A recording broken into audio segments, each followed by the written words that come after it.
যুদ্ধের 22 দিন পার উত্তর গাজার স্থলপথে প্রবেশ করেছে ইসরায়েলের ট্যাঙ্ক প্রবেশ করেছে উত্তর গাজার স্থলপথে। গাজার আকাশপথে ইসরায়েল বিমান বাহিনীর একের পর এক হামলা, কয়েক হাজার হামাস জঙ্গিকে খতম করা হয়েছে এমনই দাবি ইসরায়েল সেনার। লেবানন থেকে ইসরায়েলের এদিকে রকেট হামলা হচ্ছে, পাল্টা লেবাননে হিজবুল্লাহ জঙ্গি ঘাঁটিতে মিসাইল হামলা ইসরায়েলের, ধ্বংস হয়েছে বহু হিজবুল্লাহ ঘাঁটি।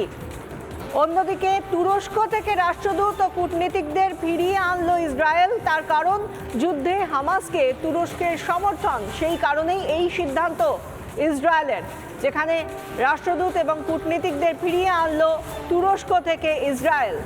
হামাসকে তুরস্ক সমর্থন করেছে, সেই কারণেই এই সিদ্ধান্ত ইসরায়েলের। যুদ্ধের 22 দিন পার, সেখানে আমরা দেখতে পাচ্ছি কিভাবে একের পর এক হামলা, আকাশপথে হামলা, সেই ছবি আমরা দেখতে পাচ্ছি। কখনো রাতের অন্ধকারে, কখনো দিনের আলোয় হামলা চলছে নাগারে। 22টা দিন পার হয়ে গিয়েছে, চলছে রক্তক্ষয়ী এই যুদ্ধ। উত্তর গাজা স্থলপথে প্রবেশ করেছে ইসরায়েলের ট্যাঙ্ক।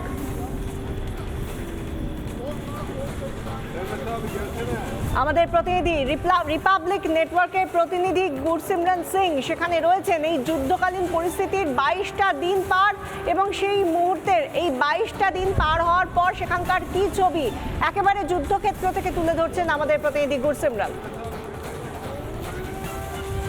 इजराइल और हमास के बीच जारी युद्ध अब अपने 23वें दिन पर पहुंच गया है। नई सुबह हो चुकी है, लेकिन ये युद्ध लगातार जारी है। कल देर शाम जो प्रेस कॉन्फ्रेंस की गई है, उसमें इजराइल के प्रधानमंत्री बेंजामिन नेतन्याहू ने एक बात साफ कर दी है कि अंतर्राष्ट्रीय समुदाय के दबाव के बावजूद भी हमास के खिलाफ इजराइल की ये जंग जारी रहेगी।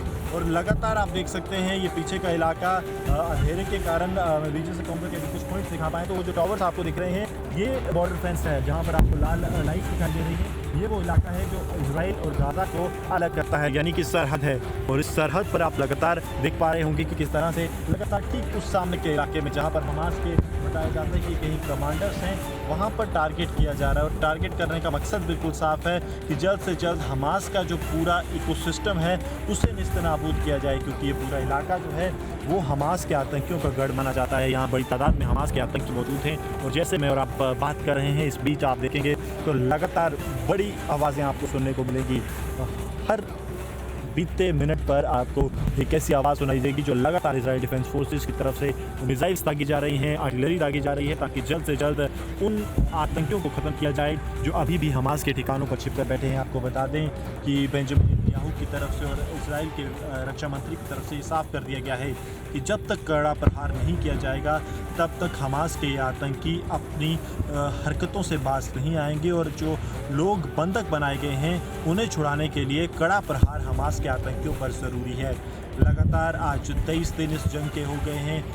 आतंकी अभी भी हमास के जो आतंकी बड़े कमांडर्स हैं वो गाज़ा पट्टी के उस उत्तरी इलाके में छिपकर बैठे हैं, जहां से ठीक 250 से 300 मीटर की दूरी पर हम ग्राउंड जीरो से लगातार रिपोर्ट कर रहे हैं। और इस बीच अब आप देखेंगे कि हेलीकॉप्टर अटैक, हेलीकॉप्टर से फायरिंग की जा रही है, लगातार आर्टिलरी फायर्स यहाँ पर किए जा रहे हैं। और कोशिश हमास के आतंकियों की ये है कि वो ज़्यादा नुकसान आईडीएफ को पहुँचाएं, लेकिन जिस तरह से आईडीएफ ने हमास के आतंकियों के हर एक प्लान को धराशाही किया है वो साफ इस तरफ इशारा करता है। और इस तरफ अभी आप देखेंगे ये जो तस्वीरों में आपको लाल रोशनी दिखाई दे रही है, ये हमास के ठिकानों पर आर्टिलरी से फायर किया जा रहा है।